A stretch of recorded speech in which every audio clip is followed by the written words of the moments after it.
convidamos a todos para reverentemente nos ajoelharmos para orarmos ao Senhor, pela agenda, pelos pedidos e pela família.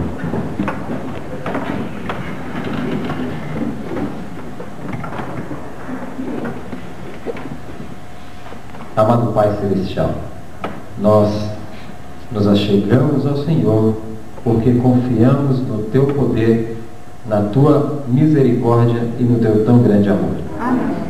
E neste momento, ó Pai, entregamos em Tuas mãos os nomes da agenda de interessados, também a cada um dos pedidos que foram entregues aqui no Teu altar, e também sobre as famílias da igreja, para que o Senhor possa se fazer presente através da pessoa do Teu Santo e Bom Espírito. Pedimos para que o Senhor possa iluminar aos que irão falar aqui nesta noite, e que a cada dia nós tenhamos a certeza dos Seus cuidados, da Sua proteção e do anseio de salvar os Teus filhos nessa terra. E é através do santo e poderoso nome de Jesus que nós te pedimos agradecidos. Amém. Aquele homem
pessoa nasce, cresce, começa engatinhando, dá os passos, aprende a correr, e aí conhece uma outra casa. Quarta-feira é a metade da semana. O jovem vem vindo.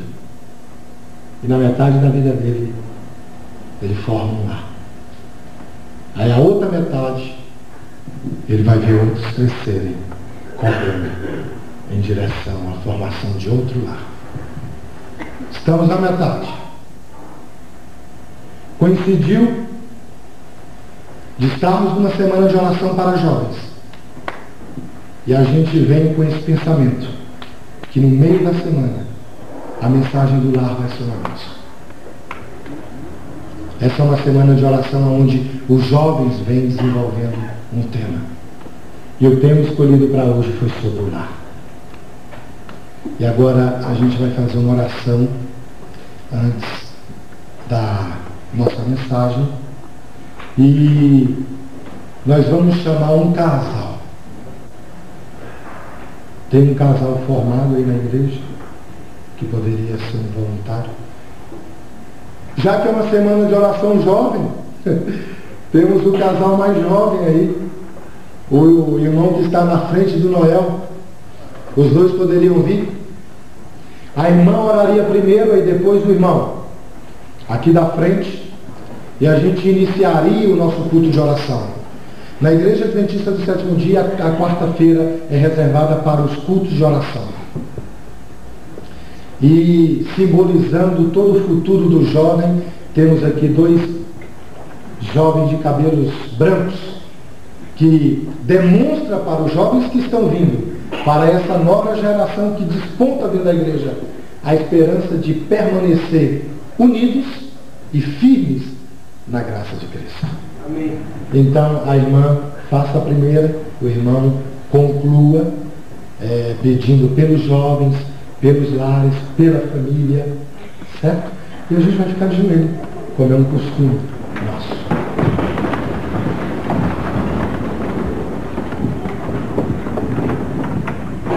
Querido e bom Pai, que habita nas alturas dos céus, nós te agradecemos por tudo que o Senhor tem feito por nós. Aqui, Senhor, nessa reunião, Senhor, que estamos fazendo, nós queremos pedir pela juventude da tua igreja, pelos lares, Senhor, pela família, que tu sabes, Senhor, como Satanás, ele trabalha com os lares e com todos. Tenha misericórdia de cada um, eu vos suplico, não que merecemos, mas em nome de Jesus. Amém.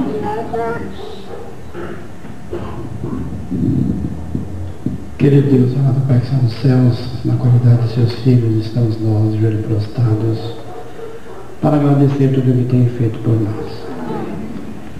E aqui estamos para pedir uma bênção especial sobre os jovens, que o Senhor também, aquela família que aqui está, que nós possamos cada dia mais melhorar a nossa vida para contigo.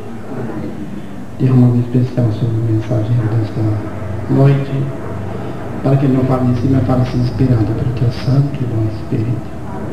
Fica com cada um de nós que aqui estamos, principalmente as visitas que se encontram em nosso meio, para que ao sair daqui, possa sair com vontade de voltar mais vezes à tua casa de oração, e todos, quando nos voltarmos do céu, possamos estar reunidos para encontrar. Fica conosco. Nós te agradecemos, em nome de Jesus. Amém.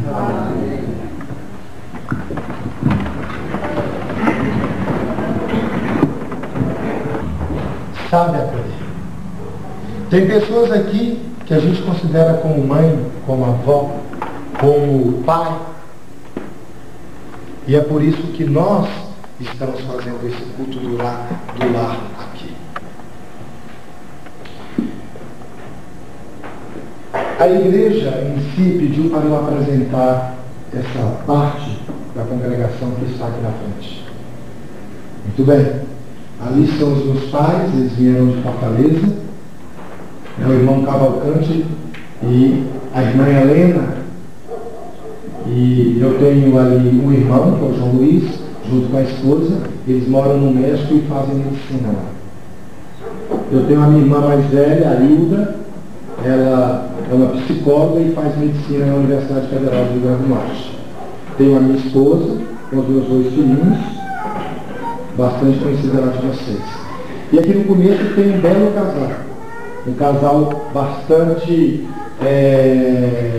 que passa esse ar mesmo de família para nós, que é a Yolanda e o Roberto.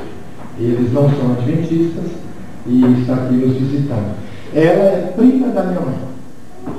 Aqui nós temos a Helena, que é a xará da minha mãe e prima dela também.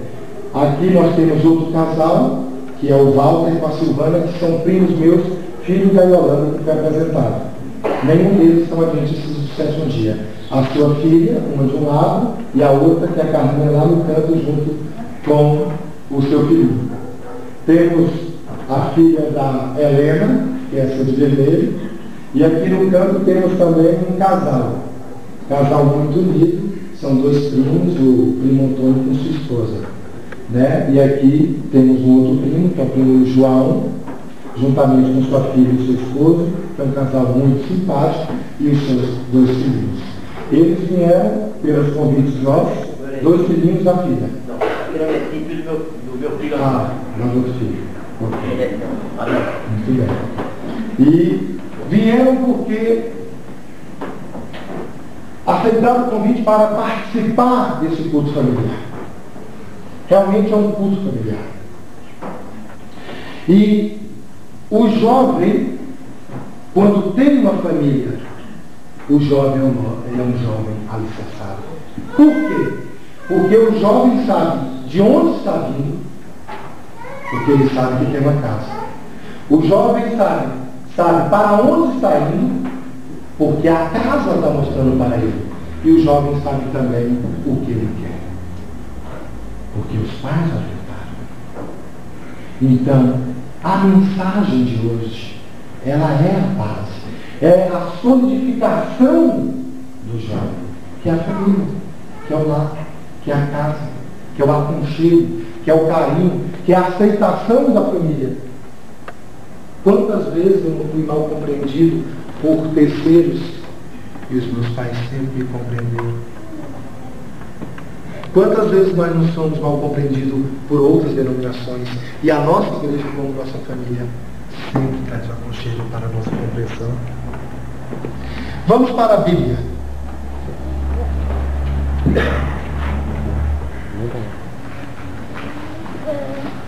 O primeiro casamento, a primeira família, está em Gênesis.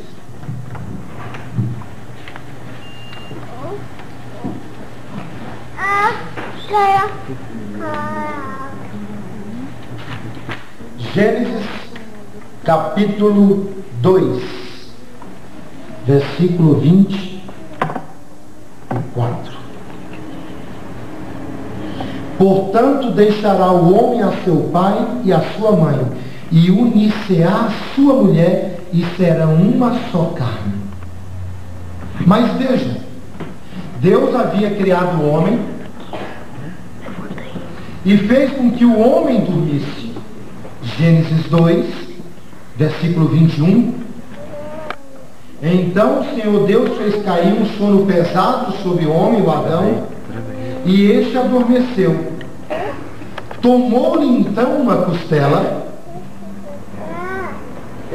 e fechou a carne em seu lugar. E da costela que o Senhor Deus lhe tomara do homem, formou a mulher e trouxe ao homem. Então disse ao homem: esta é agora ossos dos seus ossos e carne da minha carne. Ela será chamada varoa, portanto do varão foi tomada. O primeiro casamento, a primeira família, teve como origem uma instituição divina. Não foi o homem que criou. Deus é que celebrou o primeiro casamento. Por isso que é interessante para os jovens a instituição. Porque a instituição é humana. Ainda que os homens possam querer dominá-la, dando carta de divórcio, né, e outras coisas de invenção humanas, Deus em si é que criou. Por isso que é importante para os nossos jovens, que a semana de oração é de vocês, tenham em mente que o casamento é a origem divina. Por isso que de toda prosperidade de qualquer nação, ela depende da família. Qualquer êxito em qualquer igreja, ela depende da família. E qualquer felicidade de qualquer sociedade depende da família. Por quê? Porque ali está a mão de Deus. Deus é que criou. Mas olha que interessante, Deus quando fez a mulher, sabemos que o homem foi feito do pó, a água, o barro. A ciência confirma hoje, dentro da fisiologia e da bioquímica da natureza humana, que nós somos o que? A água e os componentes do barro, que carbono, hidrogênio, oxigênio, nitrogênio, é o que tem na Terra. Mas isso ele pegou e colocou o sopro da vida, e isso tornou-se uma alma vivente que somos nós. Mas daí ele pegou uma costela de Adão e fez a mulher. Olha como Deus fez o casamento. Quando ele tirou a costela, ele estava mostrando para os seres criados que a mulher não é nem superior do homem, porque senão a mulher tinha sido tirada da cabeça. A mulher superior foi tirada de cima, mas também a mulher não é nem inferior, porque a mulher não foi tirada do dedinho do pé, mas a mulher é igual. Está no lado. Tirou da costela. Esse discurso de movimento feminista, tudo isso é engano para perturbar a sociedade. Porque para Deus, o homem e a mulher são iguais. Por isso que Deus pegou uma costela, para mostrar que a mulher está no lado, na mesma altura do homem. Deus é justo. E por isso que nos nossos namoros, nos nossos casamentos, a gente tem que levar isso em consideração. Não é fácil no mundo machista desse, ainda mais em pleno movimento feminista, onde as mulheres estão esperneando e puxando o cabelo e gritando. E não somos. Não precisa disso. Somos iguais. Agora veja uma questão interessante. Da criação, Cláudio, a gente pula lá para Jesus. Vamos para João. Olha, o Pai, o Filho e o Espírito Santo participaram da criação. Jesus ainda não tinha encarnado na criação, mas ele era o Filho, era o Miguel, era o arcanjo, estava com o Pai.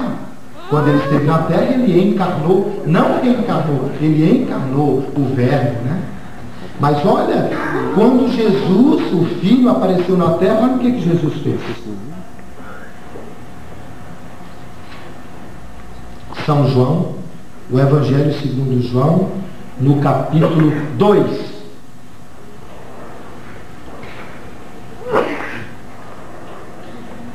Três dias depois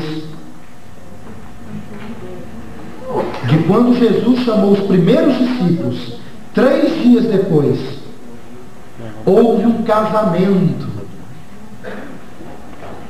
Em Caná da Galileia estava ali a mãe de Jesus. E foi também convidado Jesus com seus discípulos para o casamento. E tendo acabado o vinho, a mãe de Jesus lhe disse: eles não têm vinho. Respondeu-lhe Jesus: mulher, que tenho eu contigo?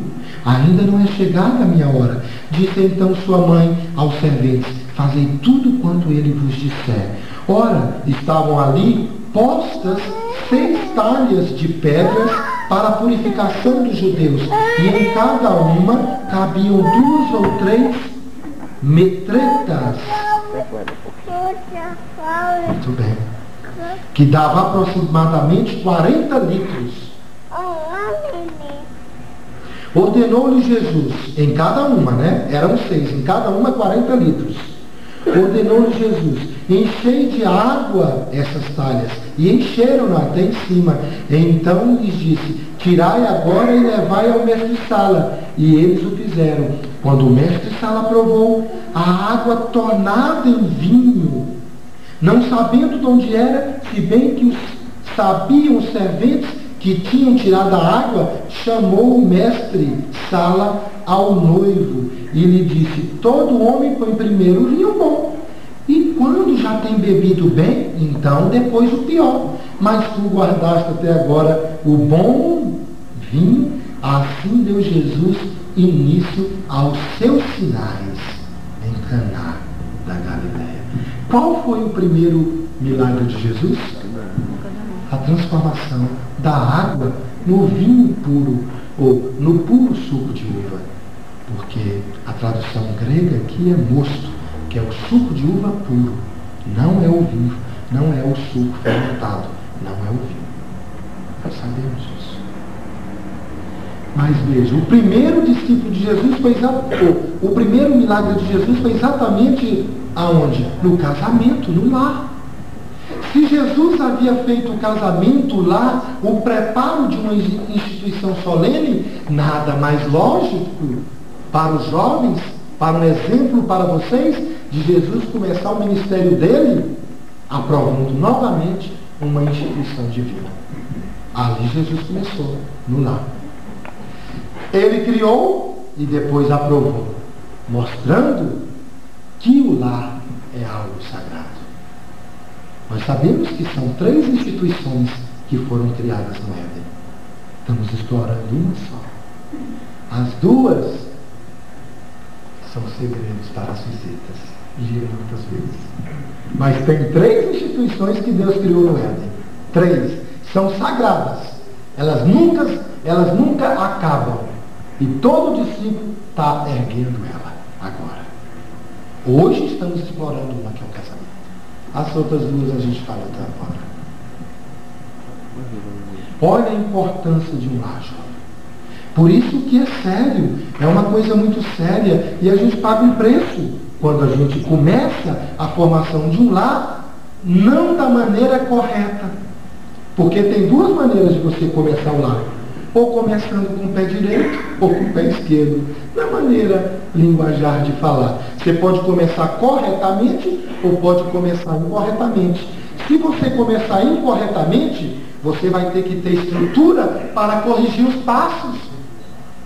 Por quê? Porque você tem que amadurecer e falar, não, já que eu assumi incorretamente, agora eu vou corrigir. Vou mostrar que eu tenho condições de corrigir o erro. Agora, louvado e graças a Deus por aqueles que começam corretamente, e é um exemplo, e um ânimo para os noivados, para os namoros. Olha, aquele começou correto, está indo tão bem. É um ânimo para nós. Que casamento hoje não é fácil, não. Por quê? A moda agora é desunir. É moda. É claro que temos problema, que o mundo está passando por problema. É claro que a tendência do ser humano é separar. Mas que há um modismo nisso, há. Todo há de convir. Veja bem. Qual é o contexto da família brasileira sobre família? Agora está passando uma novela Laços de Família. Olha o título, Laços de Família. Você liga, opa, até que enfim um programa bom para eu ver o que é família. Não tem nenhuma. Não tem nenhuma família ali. Só desordem. Vocês estão vendo como é o contexto da sociedade de família hoje, no ano 2000? É difícil, né, Walter? Nós temos o quê? Que lutar contra os nossos desejos, contra os nossos erros, contra as nossas fraquezas, se a gente quiser ficar casado. Porque não é plano do inimigo a família. Por quê? Porque o inimigo quer destruir tudo que Deus criou. Se Deus criou uma coisa, ele fala, isso eu vou destruir, para mostrar que não é bom. Porque ele quer mostrar que Deus não é bom. Aí ele acusa, o que Deus fez não é bom. Claro, depois que ele bagunçou, né? Depois que ele já fez toda a bagunça, ele acusa. Então, nós temos realmente que estarmos guiados pela palavra, porque senão a nossa tendência não vai ser agora. Hebreus 13.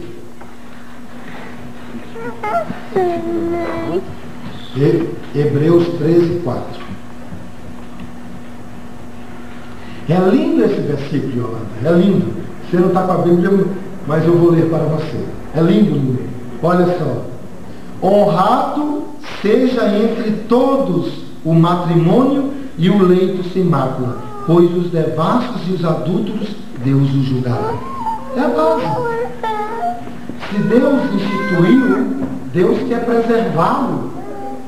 E a preservação é um casamento puro.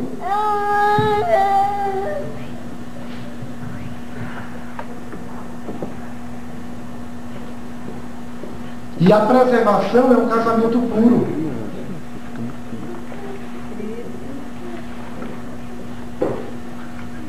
Nós temos que educar os nossos jovens para eles entrarem no casamento, o quê? Com uma consciência firmada em algo puro, em algo que vai ser bom para ele, em algo que vai trazer uma felicidade para ele, em algo que vai ser um sustentáculo para ele. É isso. Se eu não ensinar os meus filhos nisso, Fica difícil, né, Silas? Se a gente pensar que é um jogo da vida, eles sofrerão, não é? O casamento, ele é uma bênção. O lar é uma bênção. Mas se tiver um problema, pode trazer grandes prejuízos. Quantos pacientes eu me pego infartado? Aí eu vou investigar. Você fuma? Fumo não. Come fritura? Como não. Está sobre o peso? Vai pesar? Não está não. Alguém na sua família infartou, então é isso. Não, ninguém nunca infartou. Você investiga, não tem causa nenhuma. Num determinado momento, você pergunta, como é a sua vida? Como é o seu lar? Aí o problema veio. A mágoa do casamento, João Luiz, contrai as artérias. O coração sofre com a mágoa. O homem esquece a mágoa. A mulher é mais difícil de esquecer. Por isso que a gente tem que evitar magoar as mulheres. Porque a gente vai trazer prejuízo para ela. Infarto, doença. Quantos cânceres não vêm de problemas de casamento? Porque a pessoa se estressa, né, menina? Fica preocupada, a pessoa junta tumor. E não é plano de Deus para o seu povo, não é plano de Deus para a sua igreja, não é plano de Deus para os seus jovens, todas essas coisas que têm acontecido. O plano de Deus é isso, a costela e o vinho. Só coisa boa.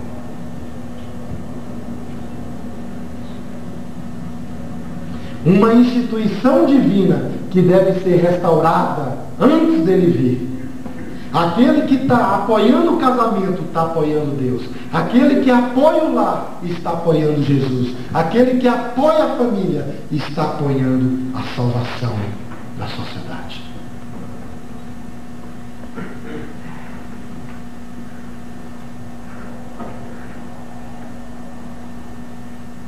Quando a gente vê um homem falando aí na mídia, a primeira coisa que eu quero saber, ele está casado? Ele tem uma família? Porque para ele estar na televisão e ser um exemplo, ele tem que ter a vitória do lar. Porque senão é um derrotado.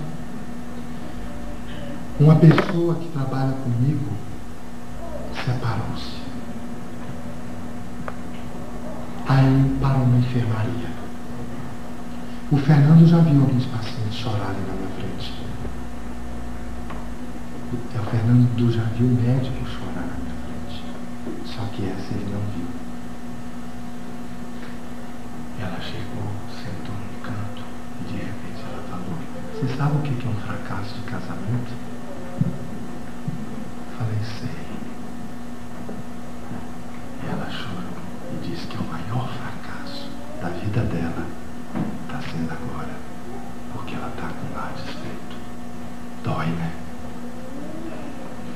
Dói. É doloroso. Para Deus tudo é o quê? Possível. Aqueles jovens que ainda não passaram, que pensam que vão entrar por uma brincadeira, tomem cuidado. Porque dói. Não dói, João? É uma dor que sai lá de dentro. E você quer explicar, mas você não consegue. Ainda bem que nós temos uma família que tem os ombros para a gente encostar e eles compreenderem e dividir a dor conosco. Não é? Por isso que o culto é da família. Olha, particularmente eu estou muito feliz. Porque eu estou num lugar que eu sei que aqui tem pessoas que me amam, que me consideram como filhos, que me consideram como netos. Foi por isso que nós escolhemos, que pedimos para estar aqui, que eu sabia que os meus pais iriam estar, os meus irmãos, e convidei toda a minha família. Porque aqui é um pedacinho da família, do sangue que corre na minha veia. Mas saindo desse pedaço, aqui está a minha grande família, do sangue que corre na minha veia transformado em nome do nosso Senhor Jesus Cristo. Amém. Eu tenho duas famílias. Uma que é a Verdelos Cavalcante. Está aqui. A outra é de um sangue transformado que está aqui. Que são vocês aí de trás. E, jovem, a igreja é isso. É uma família. Quando a gente estava ali fora decidindo, eu estava me sentindo decidindo com os irmãos. E achei interessante o Silas, que nós não conhecíamos, ele chegou e ele já deu a posição. Não é essa. Por quê? Porque ele é pai. Ele sabe o que é uma família. E também ficamos muito contentes por estarmos aqui com os jovens. Nós não vamos explorar alguns assuntos relacionados com os jovens, porque a gente vai deixar isso para a liderança jovem que está conduzindo essa semana, que está sendo bem conduzida. Então a gente vai deixar, a gente não vai explorar muito esses pontos.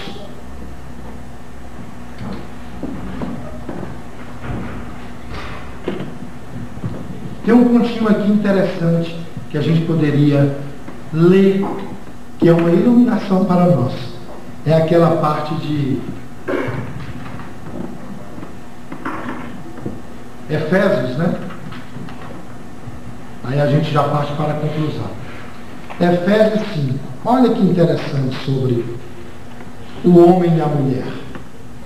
O lar, a família. Os jovens que estão namorando, se preparando para o noivado. Efésios 5. Vamos começar do 22. É lindo isso aqui. O título, inclusive, traz os deveres domésticos, ou seja, os deveres do lar. Para a gente concluir.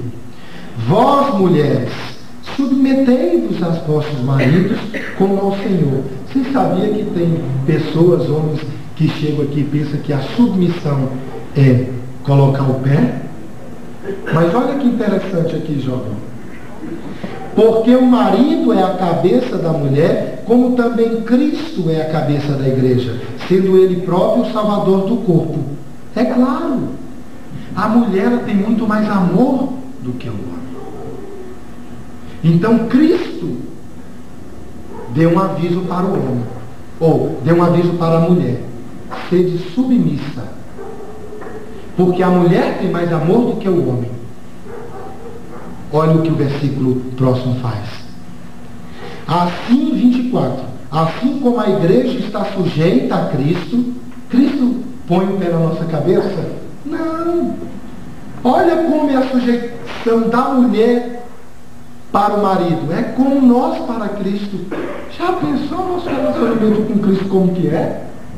É uma sujeição, mas não é uma sujeição servil como o mundo passa, como esse movimento machista, os homens aposentados passam.